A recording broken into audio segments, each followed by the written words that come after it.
Hello friends, how are you. आज हम सीखेंगे the second chapter of general science the living world. So the first topic is, पहले देखिए the living world क्या होता है। लिविंग यानी जीवित और वर्ल्ड यानी सृष्टि, यानी कि जीवित सृष्टि। हमें इसके मेन कैरेक्टर्स इन लेसन में लर्न करना है। ओके, तो first topic is the characteristics of living things. देखो, many kinds of plants and animals around us.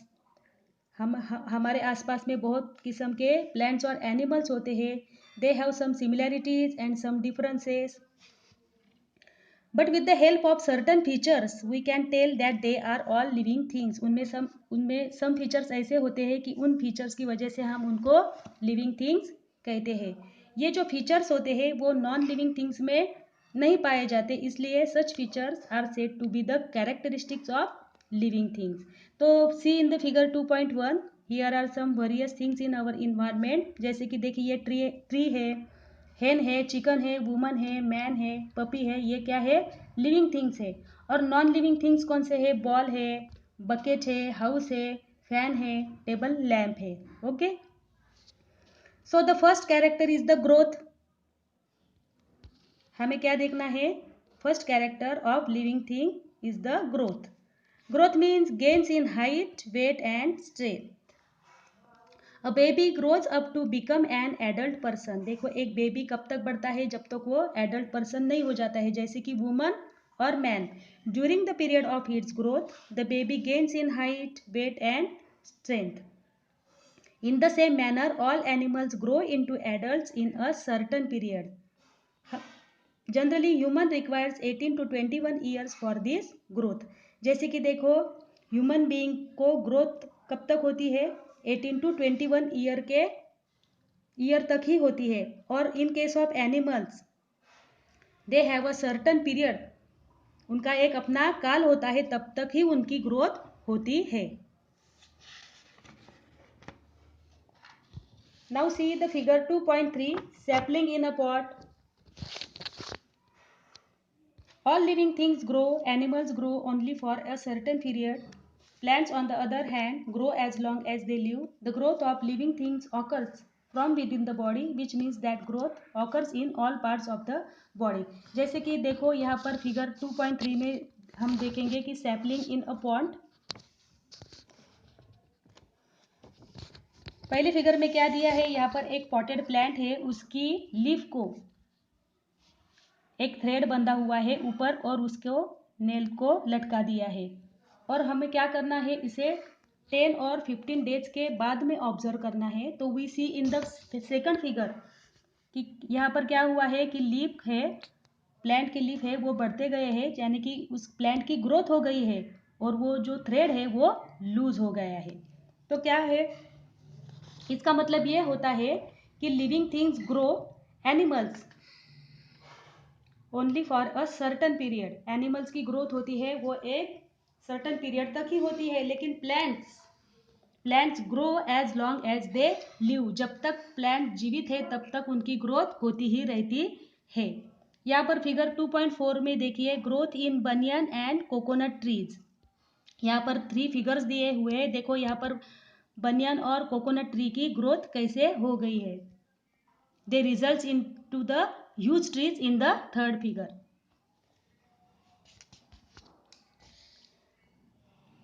Now the second character is the food. देखो, food is necessary for growth.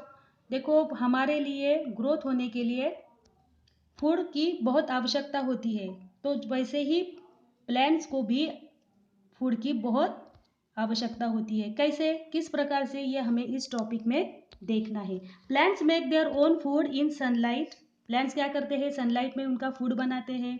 Plants produce food from water nutrients in the soil. Water and nutrients वो कहाँ से acquire करते हैं? From underground, from soil. And the carbon dioxide present in the air, वो use carbon dioxide also from the air.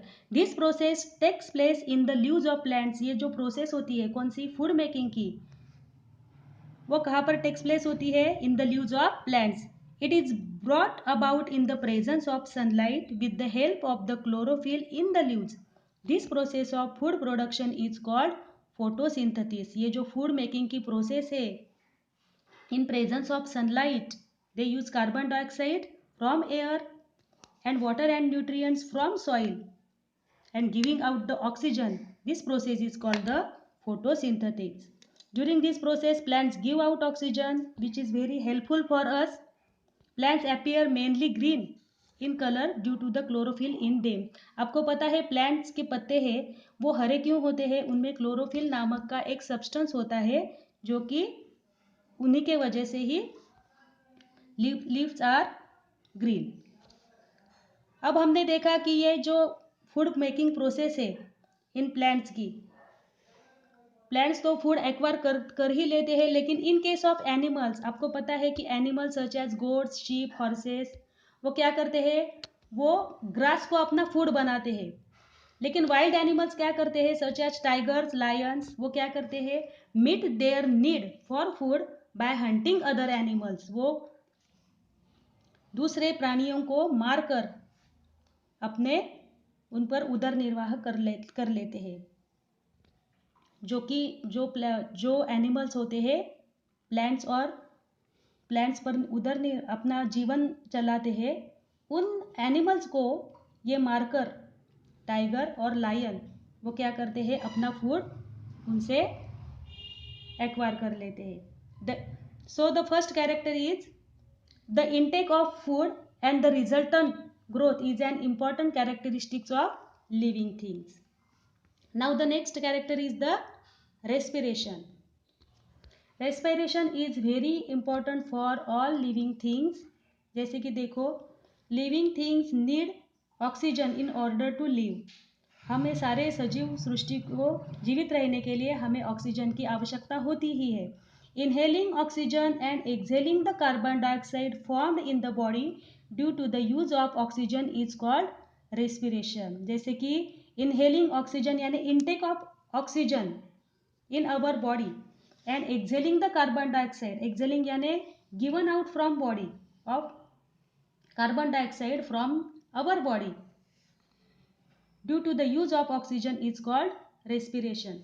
Animals such as fish, snake, mouse, etc. have specific organs for respiration. जैसे कि figure 2.7 में देखिए, fish having gills for respiration.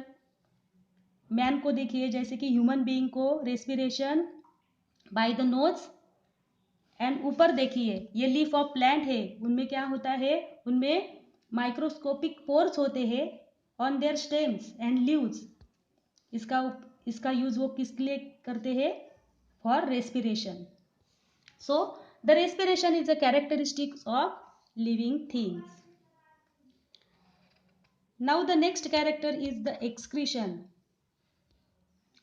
आपको पता है excrete में यानी क्या होता है? excrete यानी to discharge from the body and excretion means excretion क्या होता है? The waste substances are formed during the many processes that takes place in the bodies of animals.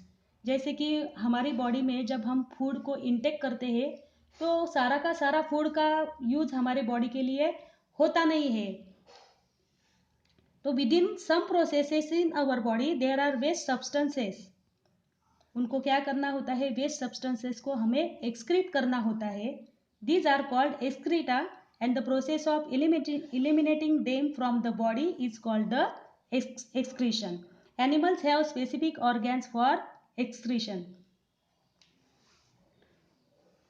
देखो, each living being has an organ for excretion. जैसे कि human being को excretion करने के लिए एनस नामक ऑर्गन होता है। अब हमें देखना है कि प्लांट्स और एनिमल्स किस तरह से एक्सक्रीशन करते हैं। Plants to excrete, for example some plants shed leaves in a specific season. Plants क्या करते हैं? जब देखो विंटर सीजन आता है तो पतझड़ होने लगती है। क्यों होती है ये पतझड़? क्योंकि वहां पर वेस्ट सब्सटेंसेस होते हैं। वो कहाँ पर होते हैं? Stored in the leaves of plants are shed along with the leaves. यहाँ पिक्चर में देखिए फिगर 2.9 में यहाँ पर क्या है? यहाँ पर एक बच्ची देखो क्या कर रही है। ये प्लांट है, उस प्लांट के लीफ को वो प्लास्टिक के बैग है उसे टाई कर रही है। क्यों? वो देखना चाहती है कि प्लांट्स कैसे एक्सक्रीट होते हैं, प्लांट्स किस तरह से एक्सक्रीशन करते हैं। Tie it over a leaf of a plant as shown in the picture. Observe it after 6 to 7 hours. एक प्लास्टिक बैग को क्या करना है, टाई करना है लीफ के ऊपर और उसे ऑब्जर्व करना है 6 to 7 आवर्स। तो क्या होता है, आफ्टर 6 आवर्स वहाँ पर क्या होता है, droplets of water collect on the inside of the bag. It means that plants excrete water in the form of vapour.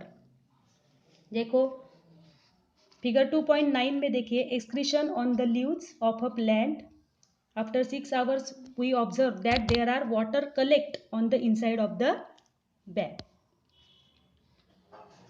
Then the next character is responsiveness to stimuli and movement. देखो हमें इस topic में देखना है कि how plants and animals have a responsiveness towards something and they having a stimuli and results into the movement is called the responsiveness to stimuli and movement। stimuli यानी चेतना शक्ति और movement यानी हलचल। जैसे कि देखिए ये मिमोसा प्लांट दिया हुआ है यहाँ पर, जब हम इसे टच करते हैं तो क्या होता है, इसकी जो लीफ होती है वो जुड़ जाती है। Living things act in various ways when responding to a stimulus. If you suddenly enter a cow shed, the cows and buffaloes stand up, begin to move. One or two may even start moving. These are all movement। जैसे कि देखो हम एक काऊ shade में जब जाते हैं तब क्या होता है, सारी की सारी काऊ और बफेलो होते हैं खड़े होकर, वो क्या करने होते हैं, वो क्या करते हैं, वो स्टार्ट मूविंग। जैसे कि वो उनकी ये जो एक्शन है हमारी तरफ और उनमें ये जो प्रोसेस होती है मूविंग की, it is it's movement and stimuli is the, उनकी वो चेतना शक्ति है वो जाग जाती है हमारे वहाँ काऊ शेड में जाने के वजह से। अ creeper planted in the courtyard leans towards a support. जैसे कि एक क्रीपर होती है हमारे आंगन में, वो कहा वो उसका सपोर्ट, उसको जो हमने वो सपोर्ट दिया है उसी के तरफ ही वो झुकती है। A potted plant placed in a window grows toward sunlight. जैसे कि हमने विंडो में एक पॉटेड प्लांट अगर रखा हो तो वो कहाँ तक बढ़ता है, जैसे कि वो विंडो की बाहर की तरफ से ही बढ़ता है, क्योंकि इसकी ये जो रिस्पॉन्सिवनेस है वो towards the sunlight. It means that plants to show movement. जैसे कि ये प्लांट्स भी मूवमेंट दिखाते हैं, जैसे कि growth is it's movement. Living things move of their on accord. Living things क्या होते करते हैं, अपने अकॉर्ड की हिसाब से ही मूवमेंट करते हैं। द मूवमेंट और the change taking place in a living thing at such a time is their response to a stimulus. An event that occurs in our surroundings is a stimulus. The ability of living things to respond to a stimulus is called their responsiveness to stimulus। जैसे कि देखो plants has responsiveness towards the sunlight, it is its stimuli। और ये जब बढ़ता है सन की तरफ तो वो क्या होते हैं, उनकी ये जो ग्रोथ होती है ये उनकी मूवमेंट होती है। So the responsiveness to stimuli is a characteristics of living things. तो आपको क्या करना है, आपको इस लेसन को पढ़ना है और पढ़कर आपको ये टॉपिक याद रखने हैं। तो पढ़ेंगे ना। Thank you.